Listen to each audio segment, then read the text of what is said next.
Vamos conversar agora sobre essas gripes, esses resfriados, sinusites, rinites, tudo que parece que aparece em maior quantidade nessa época do ano, né? Eu vou falar agora com o doutor Mauro Gomes, ele que é pneumologista. Seja bem-vindo à revista. Tudo bem? Tudo bom? Prazer voltar aqui. Também, prazer é todo nosso, fica à vontade. Eu queria que, antes de mais nada, o senhor fizesse uma análise pra gente sobre se, de fato, nesse inverno, nesse começo de inverno, nesse outono todo, a gente viu um número maior de pessoas ficarem adoecidas, pegarem os vírus circulando em maior quantidade. Isso é fato ou é uma impressão que a gente acaba tendo? Normalmente, nesse período, circulam mais os vírus mesmo, especialmente os vírus relacionados à gripe. Estatisticamente, a gente está um pouco abaixo ainda do ano passado. Ainda abaixo? Ainda abaixo. Nossa, dá a impressão de que todo mundo está em volta da gente está doente. Mas a minha impressão pessoal é que a gente está tendo um aumento, especialmente de casos no pronto-socorro, no hospital. 15 dias para cá, a gente tem visto um aumento bastante grande, especialmente de casos graves, internados. Então, apesar do número ainda não ter sido atualizado nas estatísticas, eu acredito que até o meio do inverno, final do inverno, nós vamos ter mais. Nos Estados Unidos, a temporada de gripe que acabou por volta de março, abril, foi a mais longa que eles tiveram. Eles viram casos até depois um pouquinho do inverno. É mesmo? Apesar de ter sido gripe menos letal lá, um número bastante grande também. Eu também tenho a impressão de que ela começou bem antes, né? Porque a gente teve um período bem frio durante o outono, depois a gente teve um aumento na temperatura também, e a gente já ouviu as pessoas também relatarem casos de gripes, de febres, enfim, crianças em grande número também ficando doente, antes mesmo do inverno chegar. Se a gente seguir o que aconteceu nos Estados Unidos, que geralmente lá antecede o que vai acontecer aqui.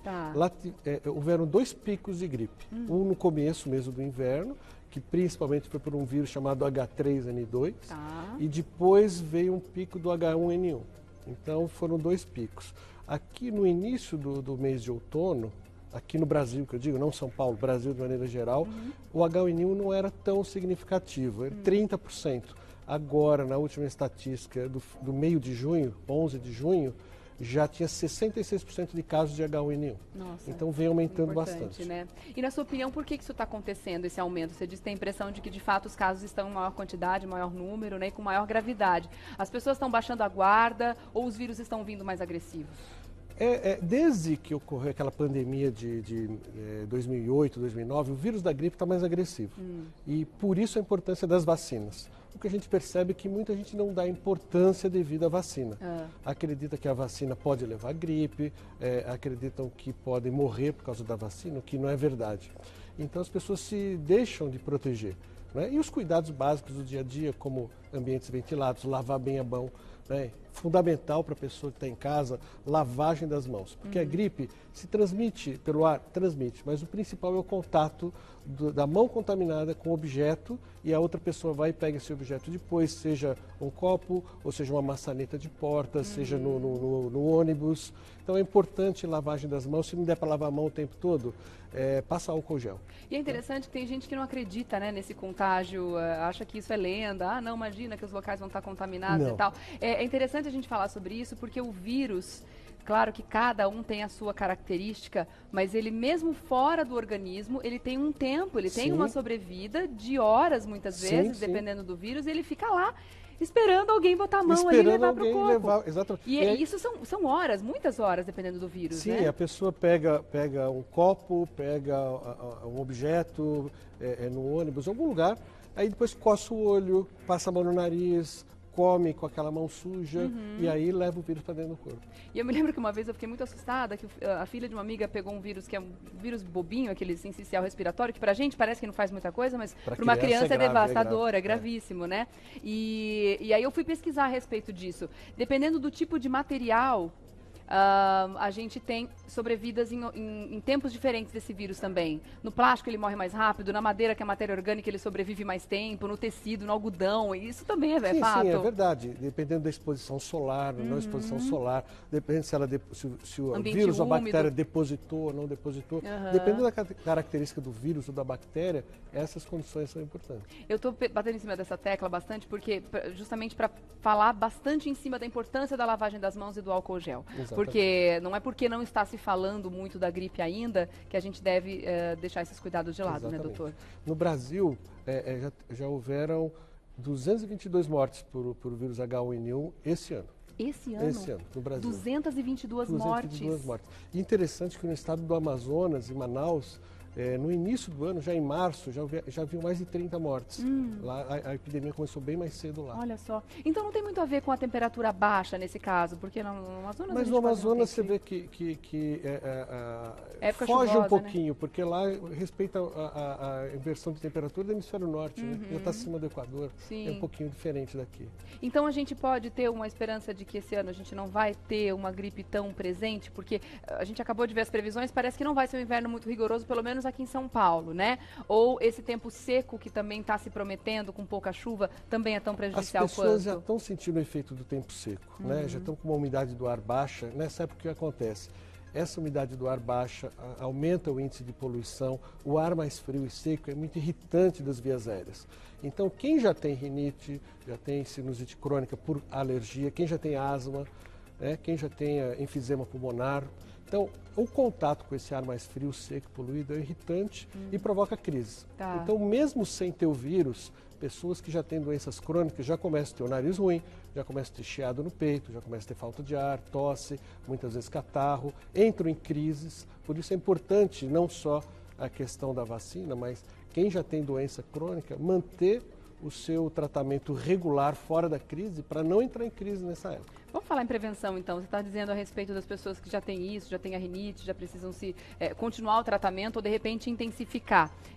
Mas as pessoas que não têm nenhum tipo de situação crônica, como a rinite, quais cuidados, além de lavar as mãos, além do álcool gel, de repente lavar o nariz, que outros hábitos a gente pode, ou fortalecer o organismo com algumas vitaminas, enfim, que tipo de orientação você daria para essas pessoas? Olha, mesmo quem não tem nada crônico já sente nessa época. Já sente uma coceira no olho, já sente uma irritação no nariz, então já sente alguns efeitos. Importante hidratar, então como a gente tem aqui o nosso copinho d'água, vamos tomar um pouco d'água a mais. No ambiente de casa, é importante manter a umidade do ar melhor, então se tiver um umidificador, liga o umidificador em casa. Mais importante, o umidificador. Não deixe o umidificador ligado o dia inteiro ou a noite toda, porque isso aumenta muito a umidade, aumenta mofo, aumenta o bolor e vai piorar o problema respiratório. Que também é prejudicial para a saúde. Então, né? Liga o umidificador, questão de 1 hora antes de dormir, depois desliga, ou troca um pouquinho na sala, um pouquinho no quarto, não deixa o tempo todo o umidificador ligado. Tá. Se não tiver umidificador, panela de água, toalha molhada, vai ser 100% de ajuda? Não vai, mas vai ajudar. Vai minimizar o problema, vai minimizar o problema. Tá. A Vilma está querendo saber se essa época também é mais temida para quem tem asma. Que conselhos você daria para os asmáticos? Sim, Vilma, essa época é terrível para quem tem asma. Por isso que é fundamental quem tem asma não deixar de fazer o seu tratamento fora do período do inverno e fora das crises. Porque a asma é uma inflamação crônica que está nos brônquios. Essa inflamação deixa os brônquios muito sensíveis. Então, e o contato com o frio, com o ar frio, seco, poluído dessa época, irrita e a pessoa tem a crise. Tá. Então é fundamental quem tem asma, que é uma doença alérgica que acompanha a pessoa o tempo todo, fazer o tratamento fora da crise para nessa época os brônquios não ficarem sensíveis e você não ter crise. Tá, a gente tem visto também muitos casos de bronquiolite nos idosos e nas crianças, e pelo menos a impressão que eu tenho das pessoas próximas a mim, né? Muitos casos relatados. A gente tem tido um aumento dessa doença também, e eu também queria saber se é causado por vírus ou bactéria. A bronquiolite da criança geralmente é uma doença causada por vírus. Você citou o vírus sincicial, que é um dos vírus que causam isso. No idoso, bronquiolite por vírus, por bactéria pode acontecer? Pode, mas bronquiolite no idoso é mais comum por outras causas, né? Pode ser por infecção bacteriana, pode ser por aspiração, como o idoso tem muito problema de deglutição, então ele engasga com mais frequência, e restos de comida, restos de líquido, o próprio ácido do estômago, se tiver um refluxo... Aquela famosa comidinha no lugar errado. Exatamente, vai para o canudinho errado e aí cai lá dentro dos brônquios, dos bronquíolos, né? Que bronquiolite não é a inflamação dos brônquios, que é a bronquite. É dos bronquíolos, que é a parte mais do final do brônquio, mais perto do final do pulmão, dos alvéolos. Então, a comida impacta ali, leva uma inflamação, leva uma infecção. Então, é um pouquinho diferente do idoso e da criança. E a bronquiolite evolui para pneumonia? A bronquiolite pode evoluir para pneumonia ou não. São coisas diferentes, mas que muitas vezes são ligadas. Mas são graves? São. Por igual. Falando em gravidade, dessas doenças de inverno, das gripes, das sinusites, qual que a gente pode elencar como as mais graves, as mais letais? Olha, as infecções são muito letais. né? Nessa época do ano, pneumonia é onde acontece o maior número de mortes. Para se ter uma ideia, e o telespectador ficar atento, no Brasil, pneumonia é a principal causa de morte no sistema, a principal causa de internação no sistema público de saúde. É mesmo? Olha que Perto grave, de 700 gente. mil casos são internados no Brasil por pneumonia. E pneumonia é a terceira causa de mortes no Brasil. Então é fundamental o cuidado com a vacina no período que precede o inverno para prevenir a pneumonia. E a pneumonia talvez seja das complicações dessa época a mais temida quanto à mortalidade. Agora, todo mundo que possui asma, possui alergias respiratórias, né? O enfisema pulmonar, fibrose no pulmão, são pessoas que são sujeitas nessa época do ano a piorar. Por quê? Porque tem mais vírus que vão lá, inflamam os brônquios, inflamam o pulmão e exacerbam uma doença pregressa. Tá. A pergunta da Mônica, eu super me identifiquei com você, Mônica. Ela fica aqui apavorada também, assim como eu, quando tinha os meus muito pequenininhos. Porque os bebês a gente sabe que são os mais desprotegidos, tem poucas vacinas ainda. Muitas delas nem podem ser aplicadas, né, nos bebês. E ela está aqui perguntando, quem tem bebê em casa, faz como? Eu confesso que eu não tinha vontade nem de tirar eles de casa nessa época. Eu dava vontade de trancar eles lá. E se alguém espirra do lado, a gente já fica, ai meu Deus, espirraram do lado do meu bebê. Quais são os cuidados? Esse medo, ele se justifica no caso dos bebês? Se justifica o medo nas crianças e nos idosos, porque na criança o sistema imunológico ainda não está completamente desenvolvido. Como você falou, as vacinas ainda, muitas delas não podem ser aplicadas e muitas vezes o efeito vai demorar um tempinho mais. Então tem que ter esses cuidados especiais que a gente tem com os adultos, dos ambientes ventilados, os adultos que forem lidar com as crianças, tomar todas as proteções, especialmente na lavagem das mãos, bater muito nessa tecla de lavar as mãos. Afastar as pessoas que não estão se sentindo Afastar bem, as pessoas que né? estão gripadas, resfriadas. O que é importante de lavar a mão geralmente as pessoas dão aquela lavadinha assim, ó, embaixo da água e acabou. Acho não, que tá tudo limpo. Lava por 1 ou 2 minutos, esfrega bem as mãos, entre os dedos, Que ao contrário a do que ponta as pessoas dos dedos. imaginam, que não é o sabonete que mata o vírus, a gente tem que tirar mecanicamente, Exatamente, né? Tem que ser mecânico. Tem que ser mecânico. E o álcool gel mesmo. passa em todo cantinho da mão, passa na ponta dos dedos, esfrega na unha, para que a gente evite, especialmente quem vai lidar com criança, de passar um vírus, uma bactéria para a criança. Mas só o álcool gel também não resolve. O ideal é lavar a mão antes e depois passar o álcool gel, O álcool gel é um paliativo quando a gente não consegue lavar a mão. O ideal é o que você falou, mecanicamente tirar todas as bactérias, vírus que estiverem por ali. Mais uma pergunta aqui, a da Márcia, a pergunta dela é muito boa. Ela quer saber se toda pneumonia tem como sintomas febre, dor nas costas e tosse. Então, é Márcia, né? Márcia. Márcia, esses são os sintomas principais da pneumonia. Febre, tosse, catarro, dor nas costas, mas existem alguns tipos de pneumonia que não têm esses sintomas. Tá? A pessoa tem mais um cansaço, tem uma febre muito baixa, ou às vezes não tem febre, que a gente chama de pneumonias atípicas. Então, somente uma avaliação clínica pode dizer qual o tipo de pneumonia e qual a gravidade dessa pneumonia e o melhor tratamento. E muitas vezes o diagnóstico da pneumonia é clínico mesmo, né? Sim, o diagnóstico é clínico. O raio-x serve para confirmar a pneumonia, mas a história que a pessoa vai trazer para a gente e o exame que a gente vai fazer já é possível identificar a pneumonia. Tá certo. Eu queria que você comentasse, por favor, doutor, a respeito da lavagem do nariz.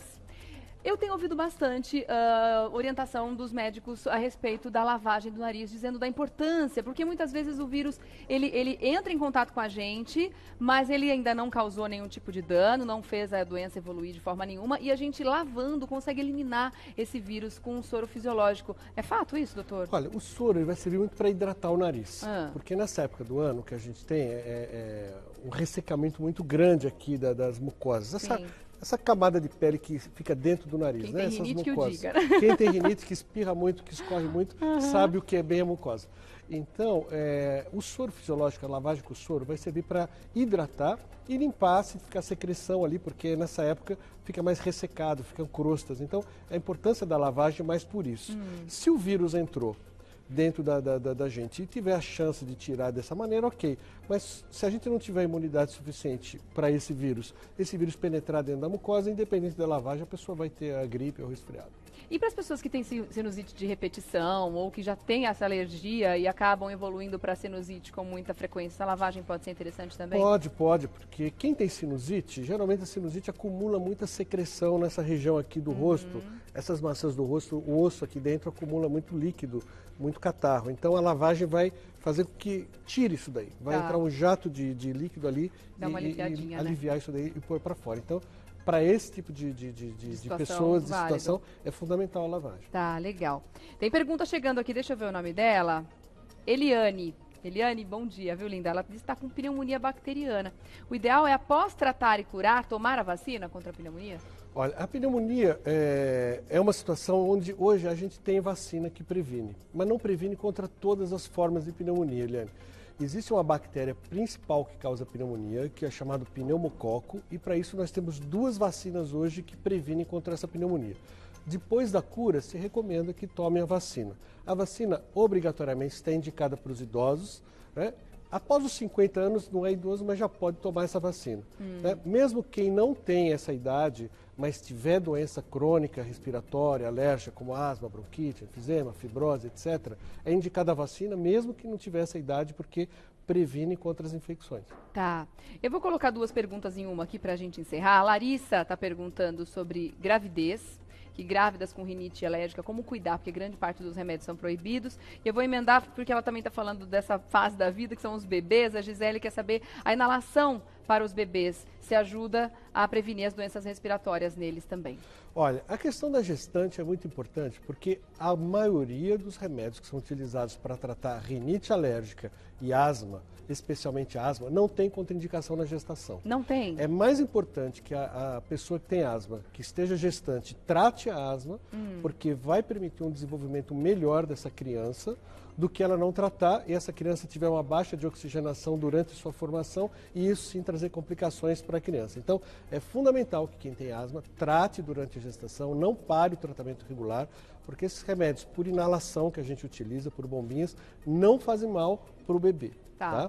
E sobre inalação prevenir infecções, as inalações não previnem.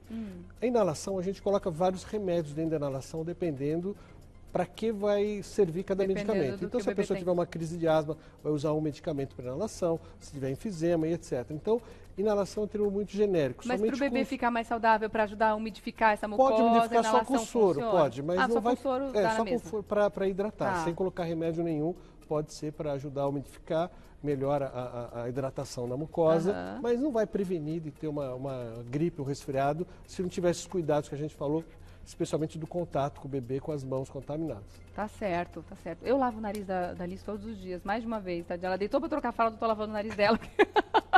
A gente tem que ficar muito atento essa época do ano mesmo, né? Todo cuidado é pouco, né, doutor? Verdade. Eu quero agradecer, então, sua presença aqui, doutor Mauro Gomes, que é pneumologista. Vou deixar aqui o Insta, esse é o Instagram, né, que você deixou? @drmaurogomes, _pneumo. @drmaurogomes, tudo junto, _pneumo. Obrigada a você também pela participação aqui. Obrigado, doutor. Obrigado. Até uma próxima. Até a próxima. Muito obrigada, viu? Muito bom.